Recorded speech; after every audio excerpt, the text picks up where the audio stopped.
Lilis dan cucunya ternyata menjadi korban pembunuhan keji. Pelaku tak lain adalah Yanti, Rustini, dan Cahya yang merupakan putri kandung dan suami korban. Saat diinterogasi pihak berwajib, Yanti dan Cahya sempat mengelak. Mereka mengaku tidak mengetahui keberadaan korban.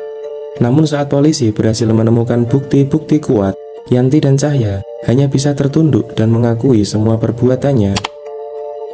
Polisi berhasil menemukan beberapa foto korban yang sudah tak bernyawa di dalam ponsel Yanti. Dalam foto tersebut, korban terlihat dipenuhi cairan merah dan dalam keadaan sudah terpotong-potong menjadi beberapa bagian. Yang tak kalah mengejutkan, saat ditanyai terkait keberadaan anaknya yang masih balita, Yanti mengaku juga telah membunuhnya. Ia berdalih, anak itu terbangun dan melihat peristiwa itu ketika Yanti menghabisi nyawa ibunya. Yanti dengan tega membekap mulut anaknya yang masih balita agar tidak berteriak, hingga akhirnya sampai tewas. Kekejaman mereka tak berhenti sampai di situ. Untuk menghilangkan jejak, jasad Lilis dan balita itu dimutilasi, potongan tubuhnya dibakar, sebagian direndam di air agar terlihat seperti daging yang membusuk, dan sisanya dibuang di beberapa lokasi yang berbeda.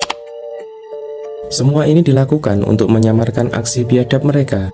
Setelah polisi melakukan pengembangan dan penyelidikan mendalam, polisi menemukan sebuah fakta baru bahwa ternyata Yanti sudah menyusun rencana jahat ini sejak tanggal 21 April. Ia sengaja pamit kepada suaminya untuk menginap selama 2 minggu di rumah ibunya. Sementara ayahnya, Pak Cahya, ia turut terlibat dalam aksi keji ini. Ia terhasut bujukan putrinya agar mau membantunya menghabisi nyawa ibu Lilis. Pak Cahya yang sedang terlilit hutang, kalap melihat perhiasan yang dipakai istrinya. Kalau ia dan putrinya berhasil menyingkirkan istrinya, tentu ia bisa menguasai harta milik ibu Lilis berupa gelang dan kalung emas. Pada malam itu, Pak Cahya turut memegang kedua kaki istrinya saat putrinya Lilis mencekik leher istrinya. Untuk menutupi kejahatan mereka, Yanti dan Pak Cahya melakukan berbagai cara untuk mengelabui petugas, mulai dari berpura-pura mengalami gangguan kejiwaan, sampai berdalih bahwa pembunuhan itu terjadi karena mereka mendapat bisikan-bisikan.